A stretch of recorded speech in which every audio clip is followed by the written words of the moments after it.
wabarakatuh.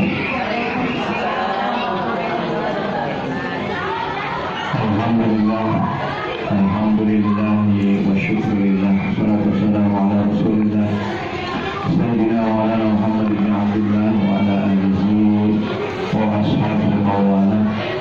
Wala hawla wala quwwata illa billah. Wala ta'ala kita berkarim.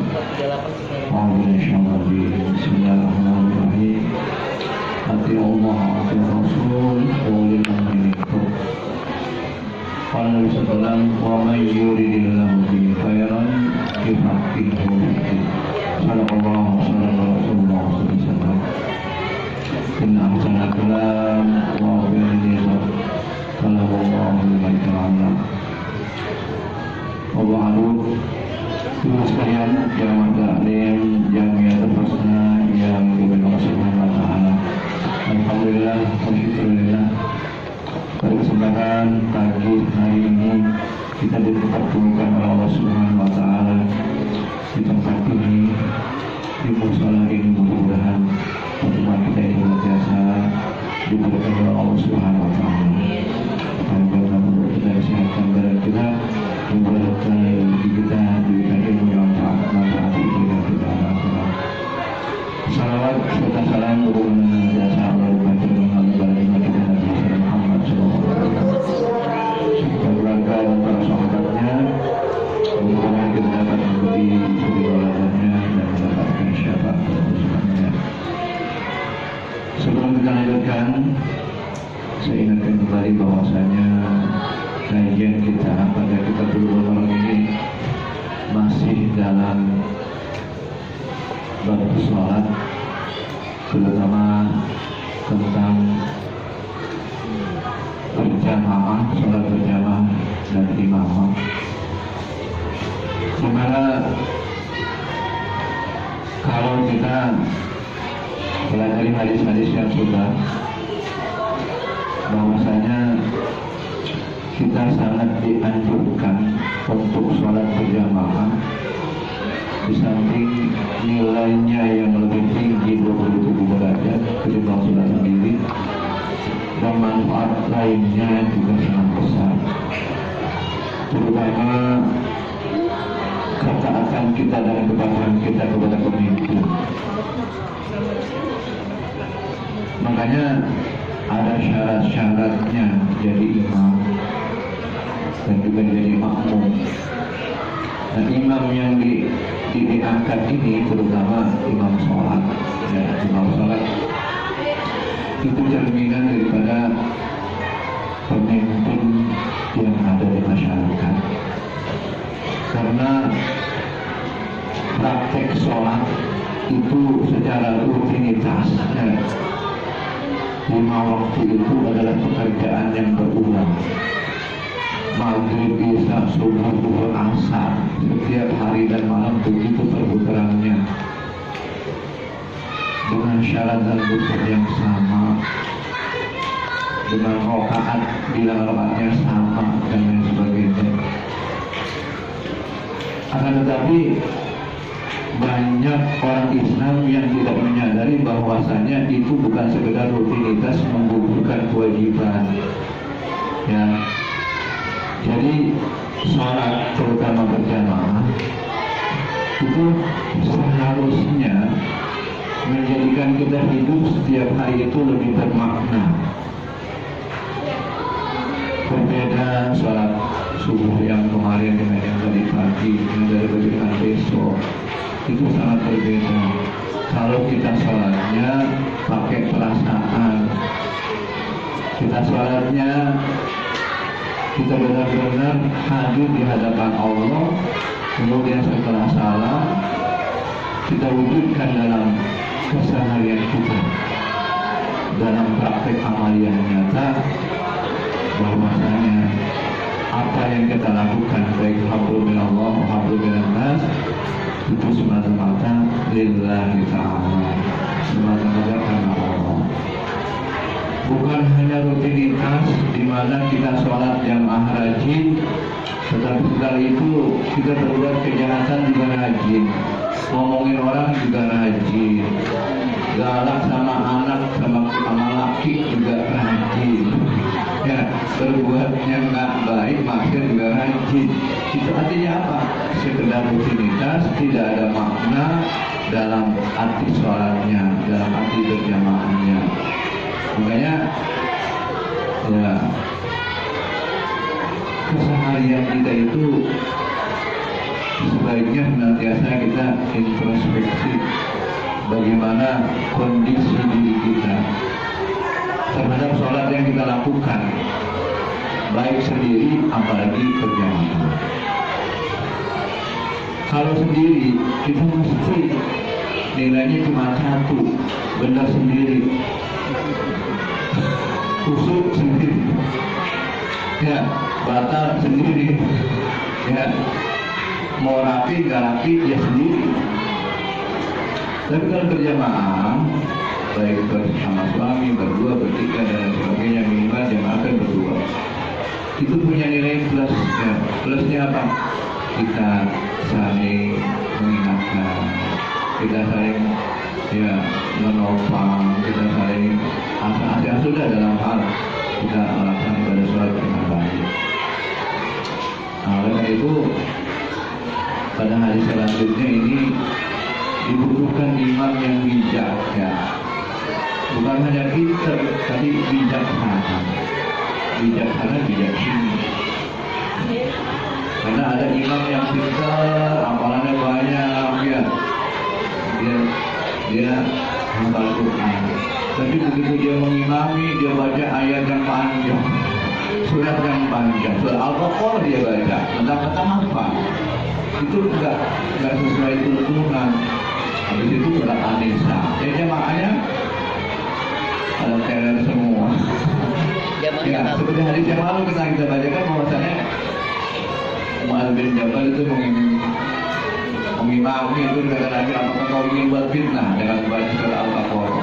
Jangan, ya, bacalah surat ya seukuran jamaah, ya, kemampuan jamaah. Karena dalam jamaah itu ada anak kecil, ada ABG, ada anak kakek, ada orang yang sakit, yang sehat, yang diri aja juga maksa-maksa, ya.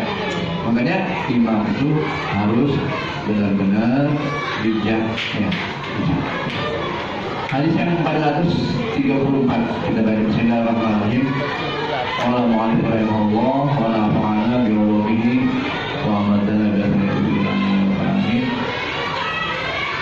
Wa an Abi Hurairah radhiyallahu anhu anna Nabiy sallallahu alaihi wasallam qala idza amma ahadukumun nas falyukhaffif inna fihi as-saghir wal kabir wal dha'if wal hajat wa idza shalla wahdahu falyusalli kayfa syaa. Muttafaqun alaih. Hadis ini diriwayatkan oleh sahabat Abi Hurairah, semoga Allah meridhoinya. An-Nabi sallallahu alaihi wasallam, sesungguhnya Nabi sallallahu alaihi wasallam qala, telah bersabda, idza amma ahadukum an-nas, ya, apabila engkau mengimami salah seorang, ya, di antaramu menjadi imam daripada manusia, falyukhaffif, maka ringankanlah, ya, ringankan karena ibu jadi imam, anaknya mau di rumah. Jangan panjang-panjang, anak ikut sekali doang, besok-besok kapok.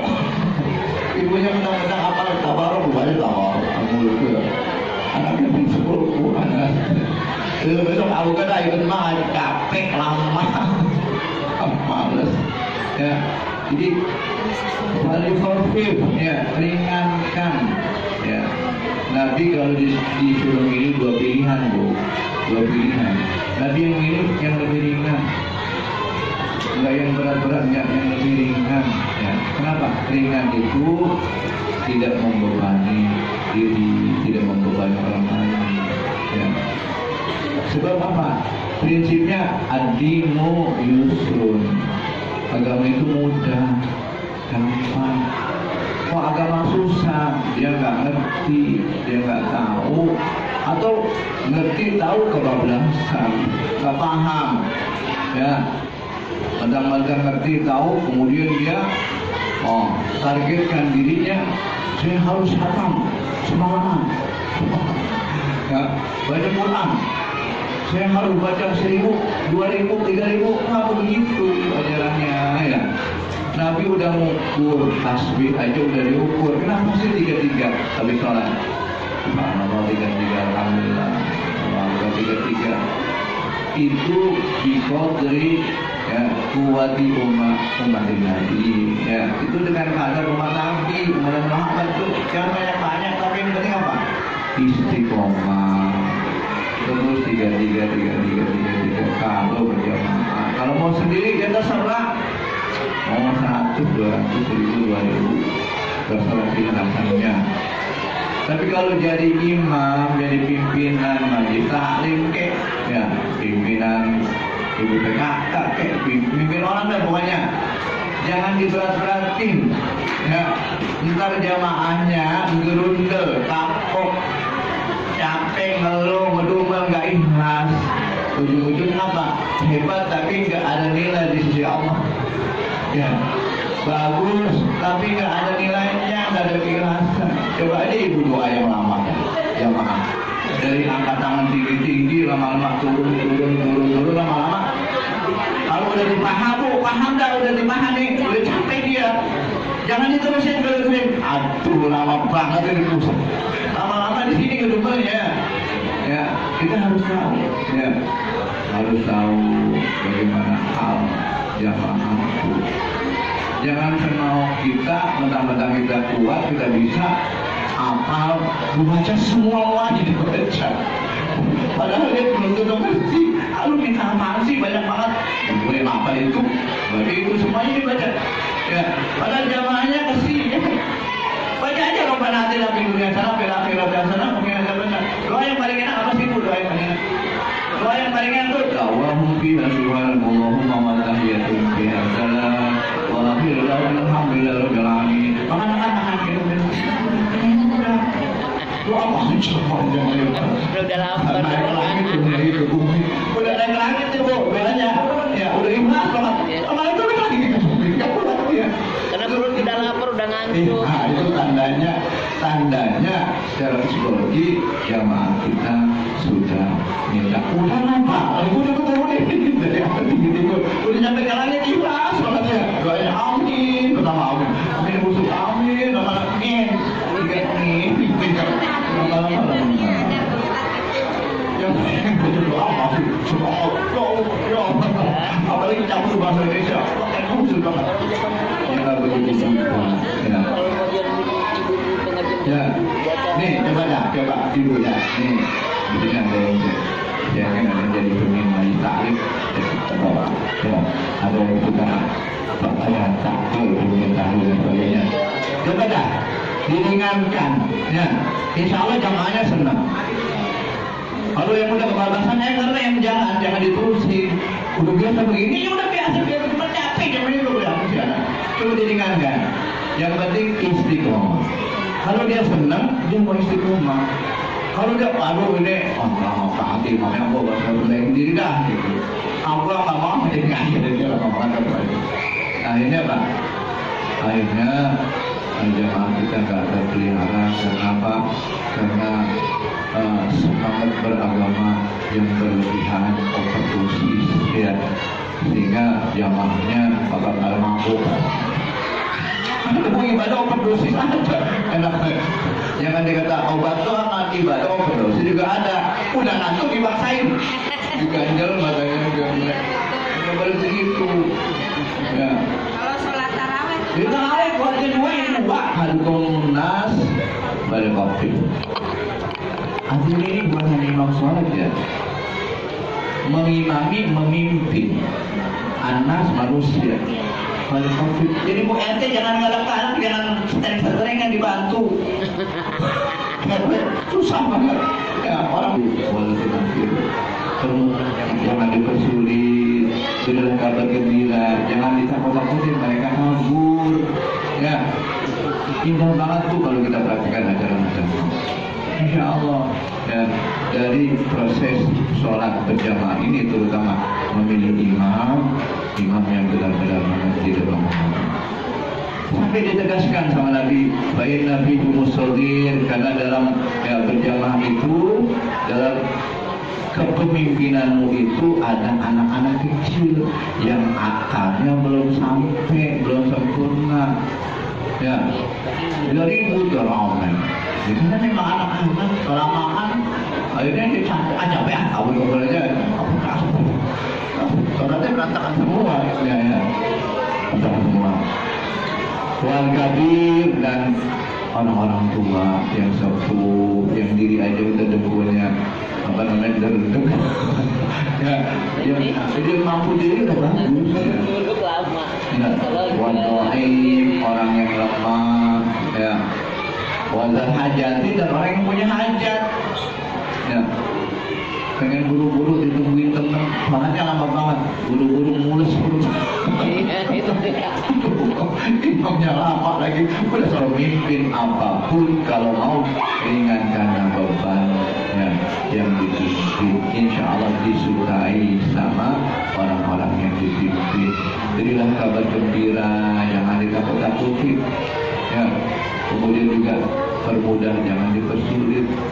Kayak kita saya sering kadang-kadang ibu ya, ASN yang tugas-tugas rutin nikahnya untuk ngurusin masyarakat, itu dia beda, kita paham, kan yang diurus banyak, yang diurus orang macam-macam, ada yang buru-buru, ada yang ngelentuk, ada yang begini. Akhirnya ASN, apalagi kita datang udah agak siang, itu mereka udah nggak ada senyum-senyumnya, bukan bete, bukan capek, kita malu ya, makanya ya kita harus ya dulu kita bahwasanya ketika kita diangkat jadi pemimpin apapun itu, jadi imam apalagi, kita harus memahami bahwasanya jamaah kita ini berbagai-bagai.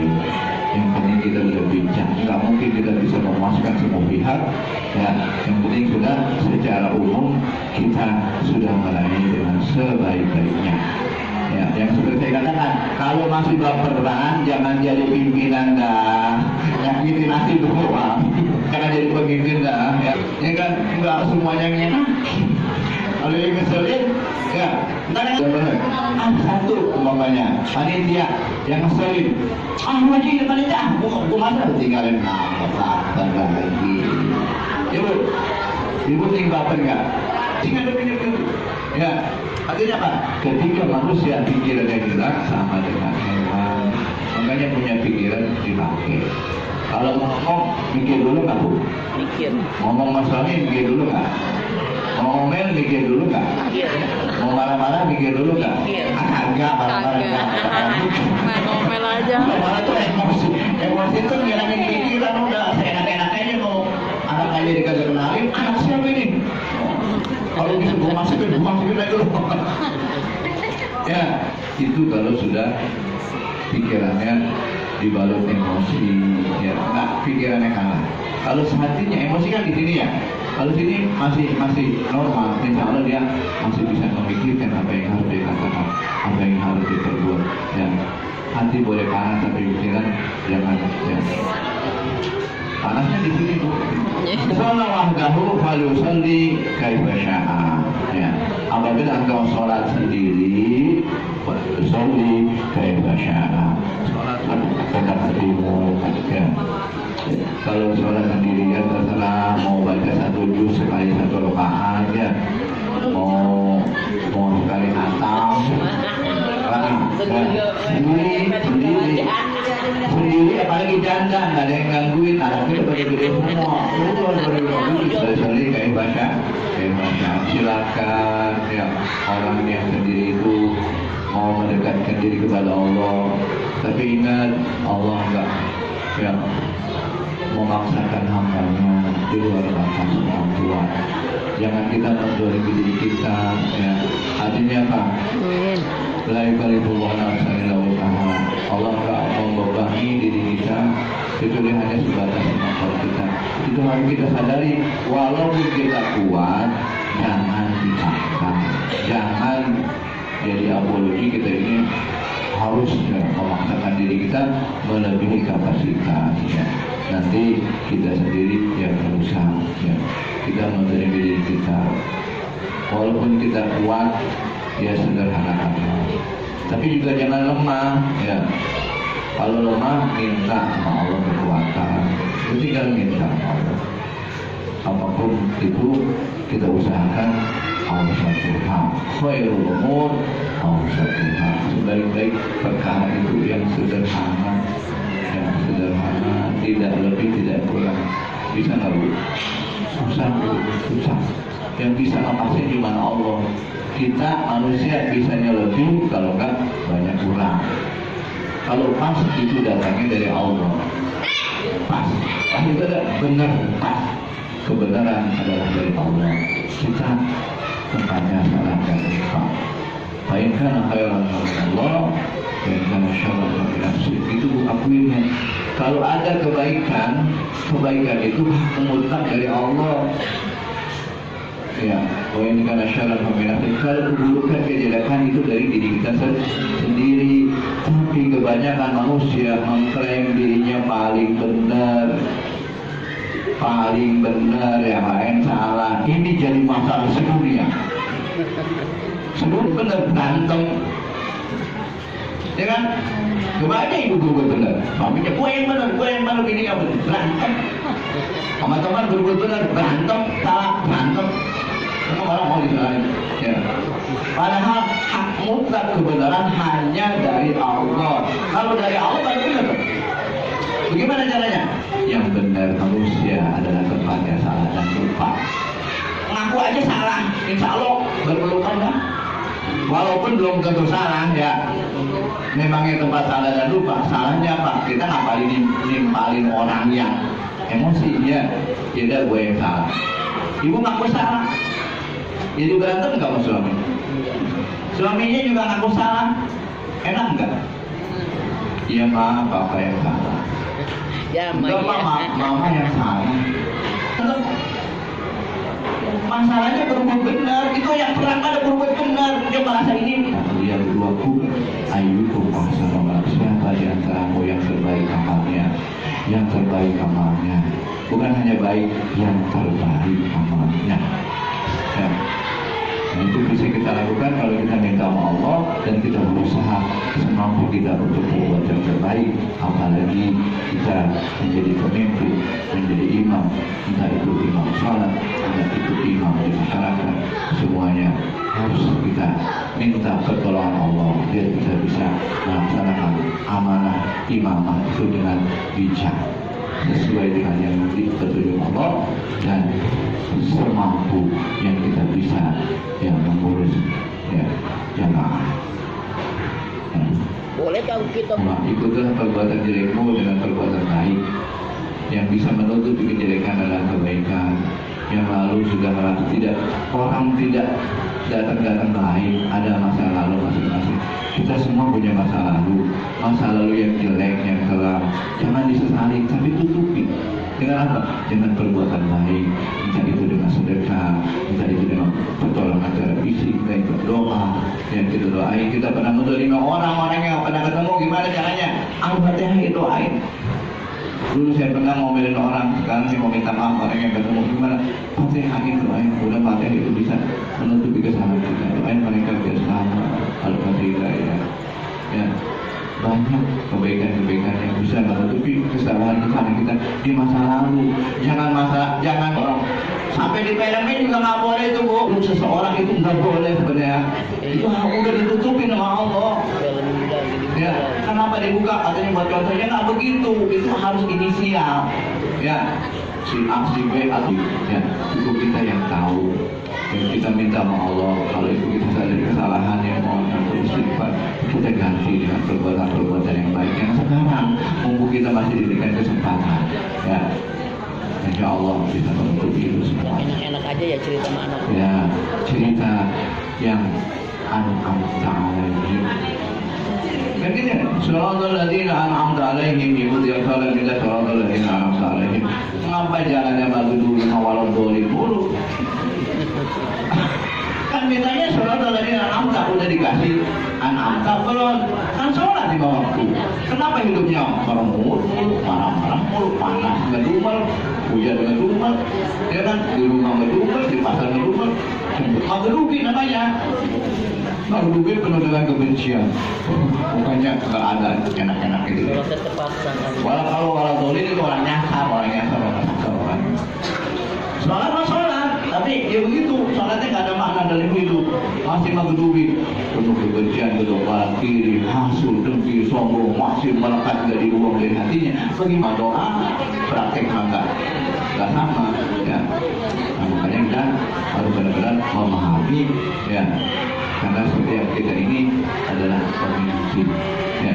Setiap kita ini adalah pemimpin, imam minimal untuk diri kita masing-masing, ya, minimal untuk diri kita sendiri, imam dari panca indera kita, imam hati kita, imam otak kita semuanya. Tergantung kepada kita. Allah berikan. Kelima, walau mayu di salama. Pan, apa saya tandanya salah. Tidak ya, apa?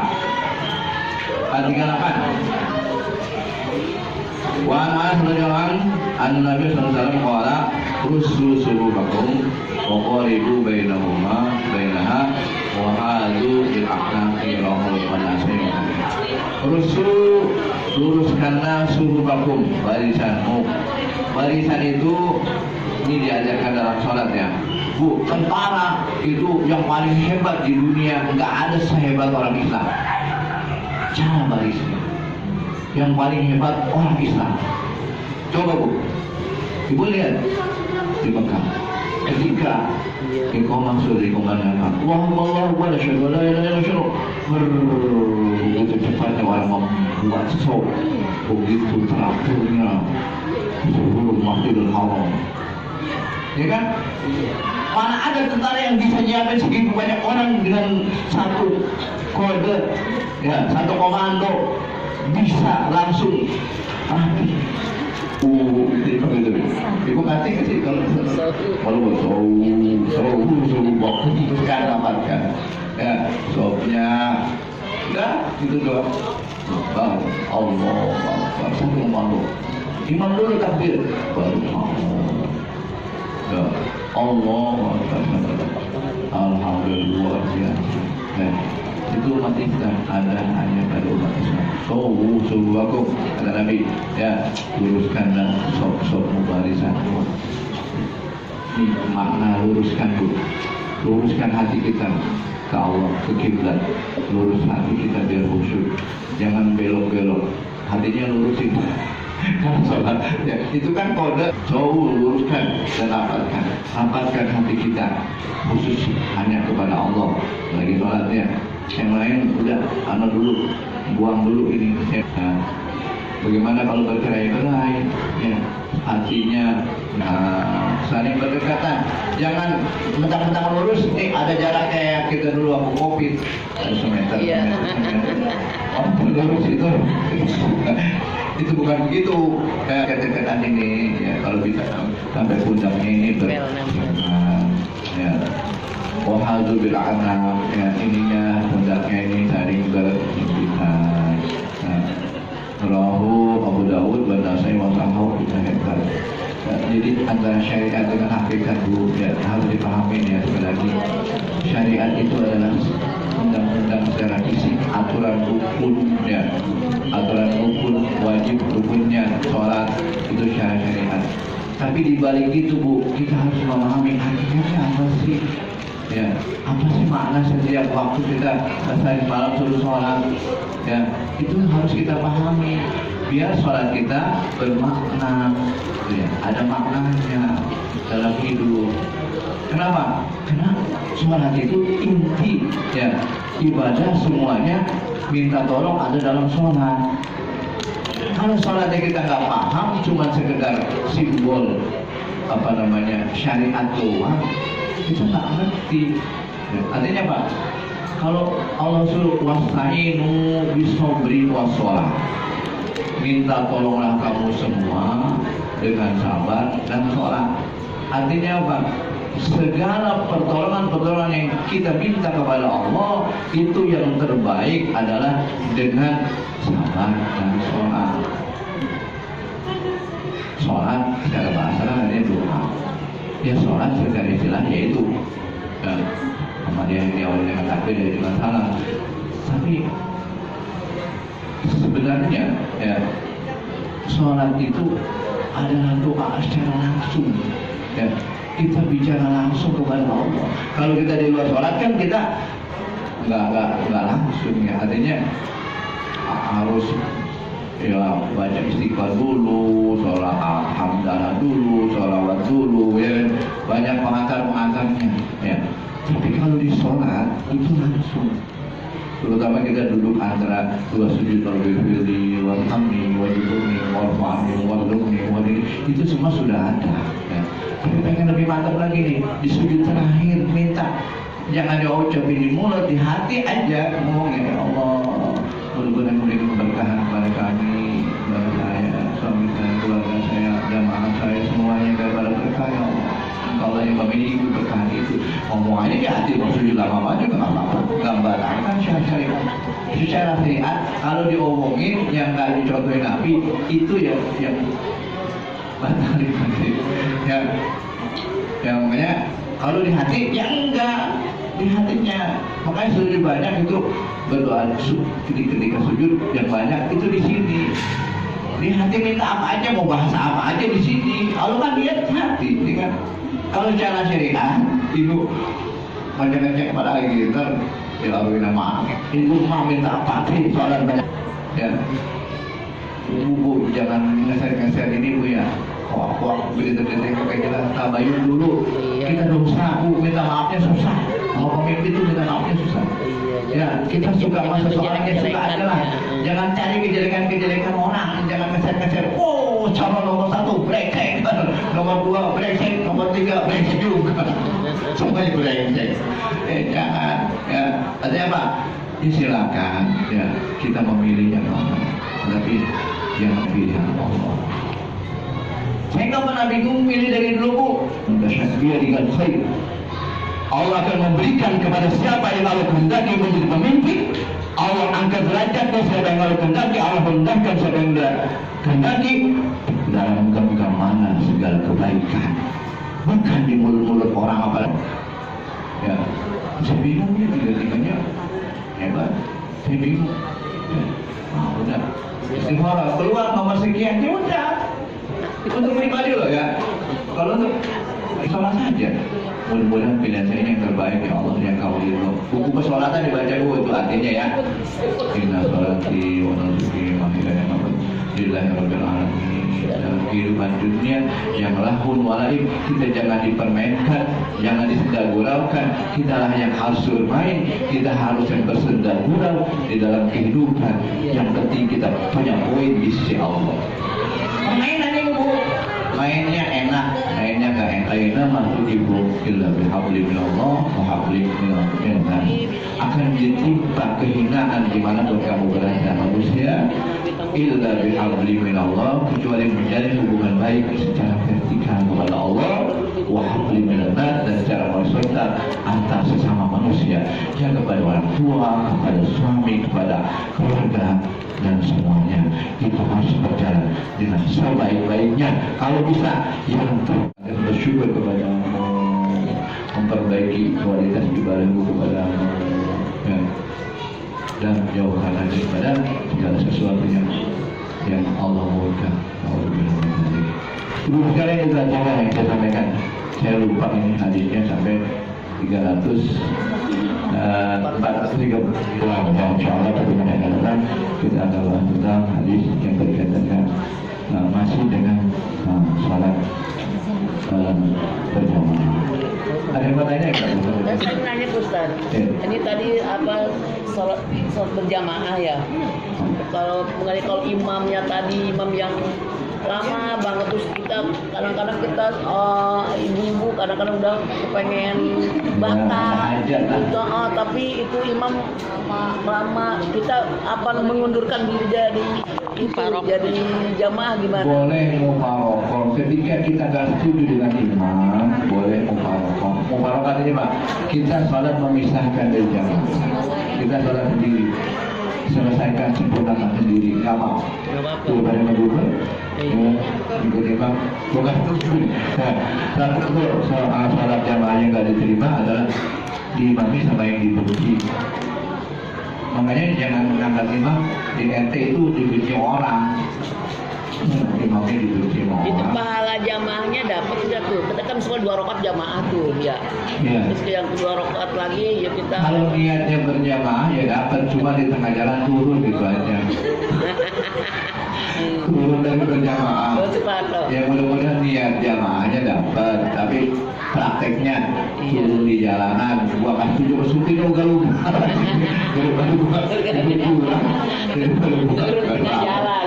Jika gua jalan sendiri, buka rokok namanya tuh keluar dari jamaah, keluar dari bis, gua turun. Daripada ntar jublak rame-rame ya. Niatnya mudah-mudahan diterima niat jamaah kan ya. Tapi prakteknya kondisional, kita tahu lah kondisi kita. Kalau ibu imam naik kampung, bulan imam itu harusnya ngerti, ya, paham. Kalau kamu mau ngambek ya, mau berdoa, mau ngantuk, itu imam. Mau padahanya nggak sempurna itu enak dari imam, ikutin imam. Ya, punya hajat nggak jadi, udah lari, benar dulu. Ya, siapa yang dipanjang umurnya tua pasti dikurangin, nggak ada yang Nikmatnya dikurangin. berusaha. Gue ya, mohon maaf ya, baik ada khairan wa Allah, baik ada khairan wa nafsi.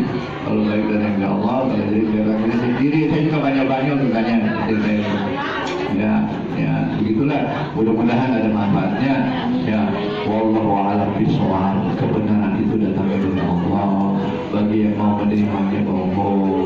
Ya, kalau yang belum, ya mudah-mudahan Allah kasih taufik ini. Kita selalu mustaqim. Allahumma Assalamualaikum warahmatullahi wabarakatuh. Waalaikumsalam.